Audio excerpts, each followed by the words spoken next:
آپ نے سنا خواجہ سعد رفیق صاحب بالکل کلیئر ہیں کہ یہ بات آنی ہے، عمران خان صاحب پہ آنی ہے اور یہ آ چکی ہے.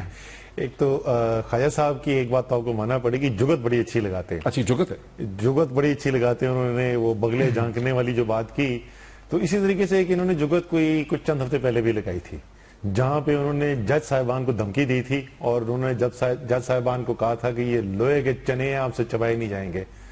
تو وہ تو جب سے فیصلہ آیا تو پتہ لگتا ہے ایسے کہ یہ تو ابلے ہوئے چنے بھی نہیں نکلے.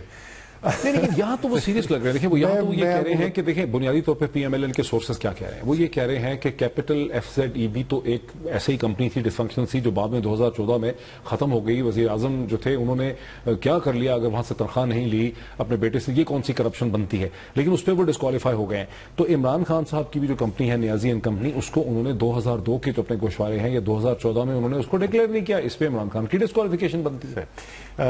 چلیں پہلے یہ بات کلیئر کر دیتا ہوں، پھر میں وہ بھی مکمل کر لوں گا. انہوں نے جو باقی باتیں کی، وزیر اعظم کو اس بات پر ڈسکوالیفائی نہیں کیا گیا ہے کہ وہاں پر ایک کمپنی تھی، ان کو ڈسکوالیفائی اس بات پر کیا گیا ہے کہ اس کمپنی سے ان کی آمدنی بنتی تھی جو کانٹریکٹ باقاعدہ سائن ہوا ہے، اس کانٹریکٹ کو اون کیا ہے. شریف خاندان کے لائرز نے وہاں کھڑے ہو کے تسلیم کیا کہ ہاں یہ واقعی یہ جو معاہدہ ہوا ہے ملازمت کا، یہ حقیقی معاہدہ ہے اور اس کے اندر ان کی تنخواہ بنتی ہے. وہ تنخواہ وہ کہتے ہیں ہم نے ابھی تک لی نہیں. اگر لی نہیں تو اس کو جس کو ریسیول کہا جاتا ہے، آسان الفاظ میں یہ کہ یہ میاں صاحب کا حق بنتا ہے کہ جس دن بھی وہ چاہیں وہ کہہ سکتے ہیں کہ بھائی یہ پیسہ مجھے دو. اور ہمیں پتا ہے کہ اسی کمپنی کے ذریعے بہت بڑی بڑی ٹرانزیکشنز بھی کی گئی ہیں. ایسا نہیں ہے خالی بالکل ایف زی کی، تو وہ جو ہل میٹلز والی جو ساری کہانی سنائی گئی ہے اس کا بھی کنیکشن اس سے بنتا ہے. تو اس اثاثے کو نہ ڈکلیئر کرنے کی بنیاد پر ان کو فارغ کیا گیا ہے. عمران خان، یہ بھی تو اثاثہ ہے نا. عمران خان صاحب کی جو کمپنی ہے نیازی اینڈ کمپنی ہے، وہ کہتے ہیں یہ کمپنی تھی، یہ ایک اثاثہ تھا، یہ ڈکلیئر نہیں ہوا. اس کمپنی کا واحد اثاثہ تھا پہلے دن سے لے کے آخری دن تک، اس میں کوئی دوسرا اثاثہ تھا ہی نہیں. اور وہ اثاثہ تھا لندن کا فلیٹ. اور لندن کا فلیٹ 2002 کے الیکشن ریٹرن اٹھا کے دیکھ لیں، آپ کو وہاں پہ نظر آ جائے گا. جو اثاثہ تھا انہوں نے اثاثہ ڈکلیئر کیا ہوا تھا وہاں پہ عمران خان صاحب نے، تو وہ اس کی مماثلت نہیں بنتی بالکل وہاں پر. دوسری چیز آپ یہ کہہ رہے ہیں کہ وہ کمپنی کا جب فلیٹ ختم ہو گیا تو پھر وہ اثاثہ نہیں رہی، اس کا کچھ ہے ہی نہیں نا. شیل تو کاغذ ہے، جو اثاثہ تھا وہ فلیٹ تھا. فلیٹ جو ہے وہ انہوں نے ڈکلیئر کیا. تو پھر خواجہ سعد رفیق کتنے مطمئن کیوں ہیں، وہ اتنے پرہیز؟ میں تو بتا رہا ہوں نا، خواجہ سعد رفیق تو پچھلے 15 ماہ سے صرف وہ بیچارے نہیں، باقی جتنے بھی باقی شاہی دربار سے تعلق رکھنے والے لوگ ہیں وہ سب انتہائی مطمئن تھے. ہمیں وہ آخری دن تک یہی تقریریں کرتے رہے کہ میاں صاحب کو تو نام ہی یہاں پہ نہیں ہے. ان میاں صاحب جن کا نام یہاں پہ نہیں تھا ان کو صرف نااہل جو ہے یہ اقامہ اور یہ ایف زیڈ ای کے اوپر نہیں کیا گیا، ان کی 16 کمپنیوں کی تفتیش کے لیے نیب کو حکم دیا گیا ہے. نیب ریفرنسز بنائے گئے ہیں.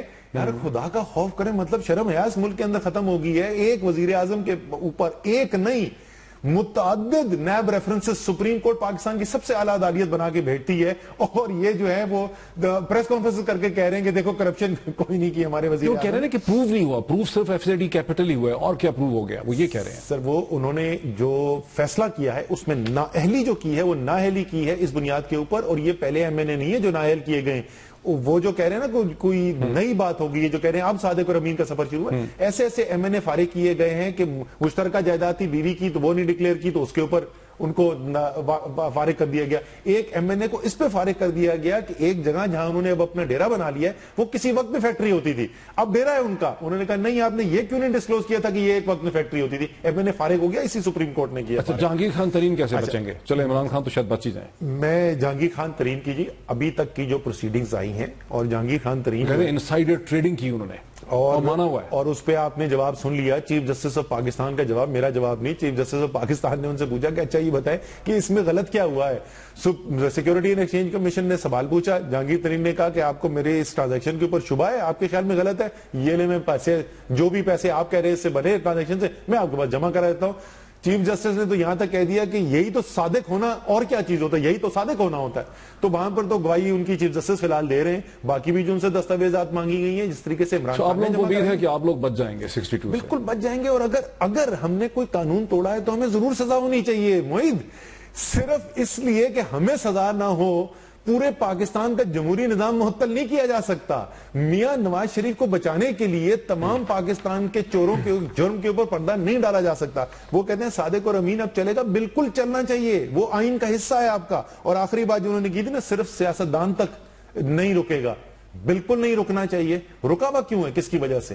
15 ماہ سے ہم قومی اسمبلی کی قائمہ کمیٹی کے اندر سوال اٹھا رہے ہیں کہ بھائی پیناما میں 400 اور لوگوں کا نام تھا. یہ پچھلی میٹنگ میں نے پھر سوال اٹھایا, کون اس کو آگے نہیں چلنے دیتا؟ یہ سعد رفیق صاحب کی مسلم لیگ نون کی حکومت نہیں چلنے دیتی.